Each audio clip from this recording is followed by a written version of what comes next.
You've probably seen this girl before in class. If the face doesn't ring a bell, she's with the Italy group in the Triple SN. Right now, she's probably working on her final presentation, naturally leaving it to the very last minute.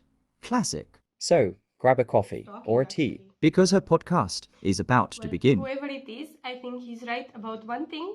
My podcast is about to start. But no, my work is not last minute, maybe only the idea. Hello, my name is Nejana, and welcome to my podcast. So first, I will go over my agenda. I don't want to bore you too much. I promise I will keep it short as possible, and I will try to finish before the cup of coffee or tea finishes. I will have my laptop here only for the insights, for the main parts that I would like to cover in this podcast. And I will start, of course, with outside the box and inside my lane. I will talk about the research I have done and why coloring outside the lines works.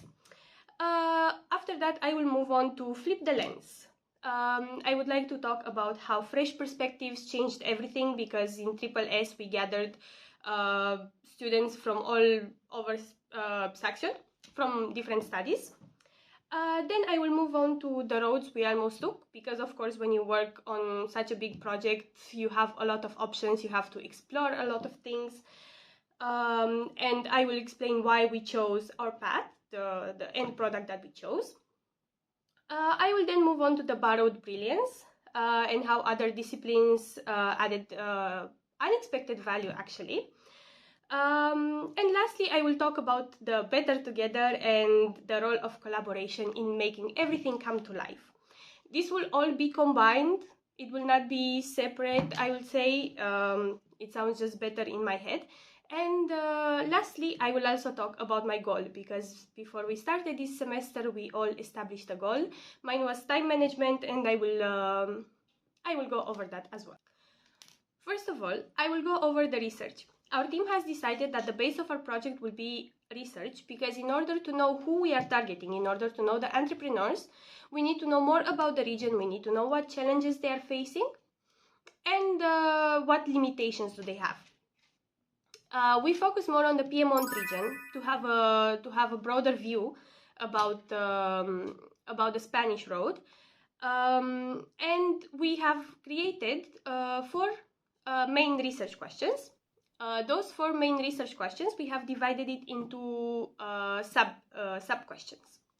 We all worked on something, we all contributed with something. So my question was, what challenges do they face in growing tourism-related businesses? We have targeted small cities actually, such as Alessandria, Domodossola, Ivrea, Vercelli, Novalesa, Asti, Bistagno, Voltaggio, Acquiterme, and Alba, because these cities hold actually a rich cultural background. And my conclusions were as follows. First of all, their struggle is the lack of visibility and seasonality, since most of the cities are actually basing their main income from tourists based on seasonality. For example, Acquiterme, which is mostly visited during summer. Moving on, we have infrastructure limitations, because there are no major airports, no main airports in any of these cities. The closest airports are in Milan, so for example Bergamo or Linate, and then some of the cities are very well connected by train, but some of them are actually not. And then there are very few buses moving from the main cities to these small ones, and it's making it less accessible for the tourists to enter here. And lastly, we have the prevalence of micro businesses. Actually, the Italian market, Italian banks, is making it quite difficult for the entrepreneurs to open a business. And even if they do, there are a lot of loans they will have to pay. They are in a lot of debt. And now I will summarize everything about the cities. First, we have Domodossola. It has a very rich and cultural heritage, but the touristic potential is being reduced due to the limited digital infrastructure and accessibility. Unfortunately, Domodossola is not very well connected by train, which makes it very hard to enter there and to visit what it has to offer. Furthermore, we have Ivrea. It is actually being recognized by UNESCO. It is a UNESCO heritage actually, for the industrial significance. However, most of the parts of the city are occupied by the industrial buildings, which making it, of course, less appealing for tourists. Then we have Vercelli. There are a lot of cities, so I will try to be as short as possible. We have Vercelli, which is another city that is very well known for its rich history, of course, like all the other cities in Italy, actually. Vercelli is actually struggling to maintain businesses in the tourism sector and is actually falling behind Italy's well-known tourist destinations. Then we have Asti, which is actually famous for the Palio horse race. So again, it is visited mostly during this season. And most of the other cities around Asti are hosting similar events, which makes tourists want to access those cities instead of this one. Furthermore, we have Alessandria. Alessandria, again, it has a very rich history. However, it has financial struggles, and which has led to deterioration and lack of preservation. Unfortunately, it's not a UNESCO heritage yet. And the financial struggles are actually putting the restoration efforts to a standstill.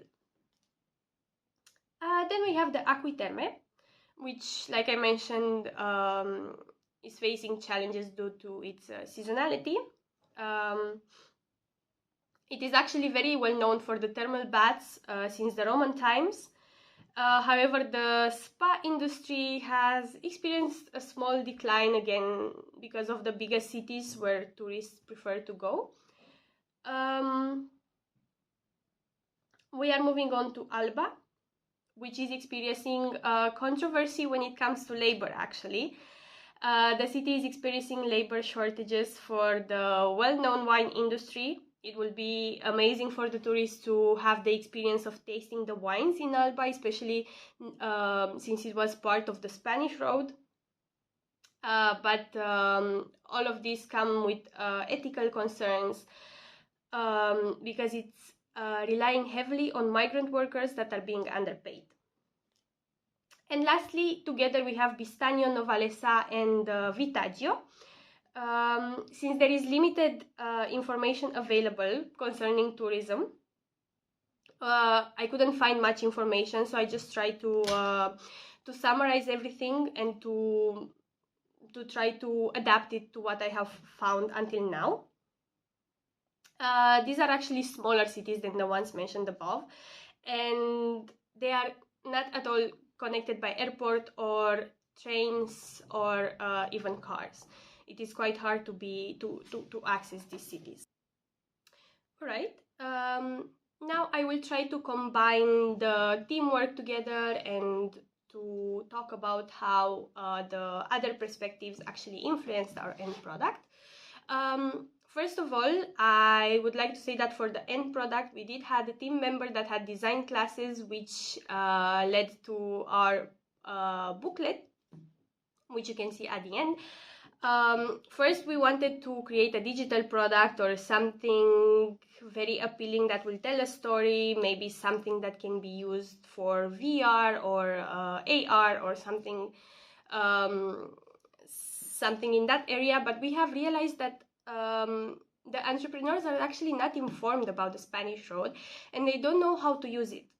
They don't know why should they integrate something that happened years and years back in order to make profit, and that makes sense.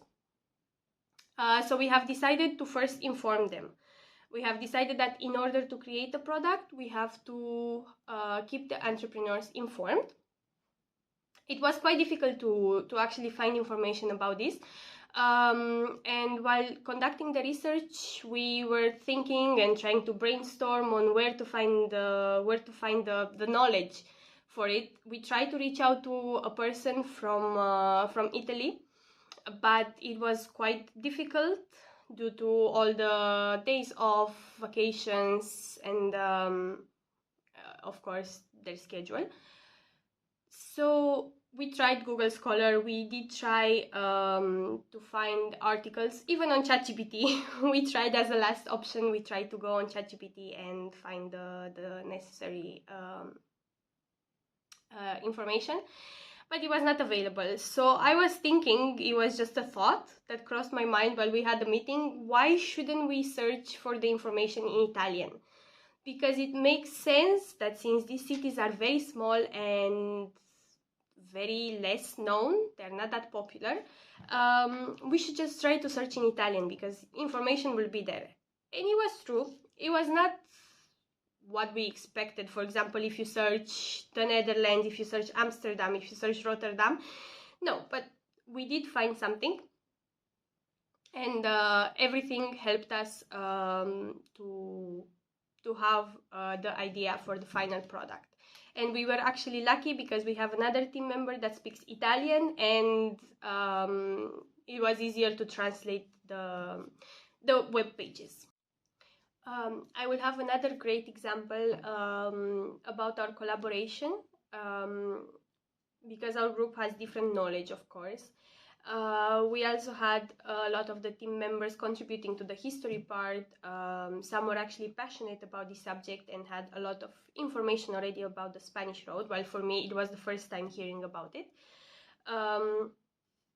Others helped with the creative parts. For example, for the midterm presentation, we did have to think about something, and while we were starting a presentation, a normal and boring PowerPoint, someone said, I think it would be actually great to have a video, like a 5-minute video to explain everything, and then use visuals as well, because it will catch attention. Since we are so many groups, it might be very difficult to concentrate on the subject. So we decided to have a video. She is a very creative person, so we put together, or she mostly worked on it, on the video. We just came up with the information. We tried to summarize everything, and then we made use of AI in order to have the text arranged, put together. Since she loves talking about herself so much, the video is on speed just to make sure we cover everything. I have already mentioned my role in the team, which I did not have to use, the mediator. And I would like to move on to my field of expertise, actually, because I'm studying tourism management. I am the only one in my team that studies that, and I feel like our project was related to the tourism industry, actually. And to be very honest, I really thought I had not retained much information about my studies. However, I am able to apply the theory, although it's not always in my head. The theory I learned in the past 3 years it just comes naturally, I would say, especially theory about research and about the tourism sector. I have noticed also that research can be a strong base for a project. I was thinking until now that research is done just to show that we have read something, but after this project, I have realized that it's a very valuable tool that helps defend our own product, because at the end of the day, like after we submit everything, we do need to defend our product and to go into details. And it also gives us, of course, the required knowledge. Sorry to interrupt, but Snejana has entered her reflective era, and she's got some things to say. She's talking growth, self-awareness, and yes, there's even a snapshot of how she organizes her time, because personal development isn't complete without a perfectly structured schedule.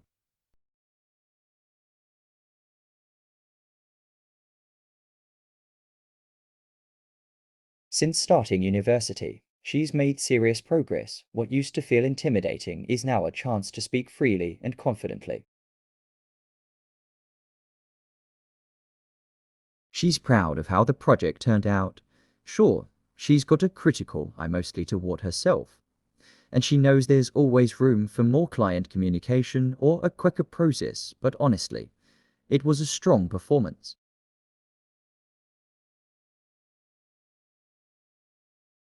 And in a surprising twist, she chose not to take the lead this time. Not because she couldn't, but because growth also means knowing when to step back. Anyway, stay tuned. She might just inspire you to reflect. Thank you or so at much least for create listening. your own I hope you calendar. enjoyed your coffee, your cup of coffee or tea. It was not the type of podcast or monologue style podcast. that you would listen to while jogging or going to the gym or while you do other activities. But I really hope that you have enjoyed it. Thank you so much.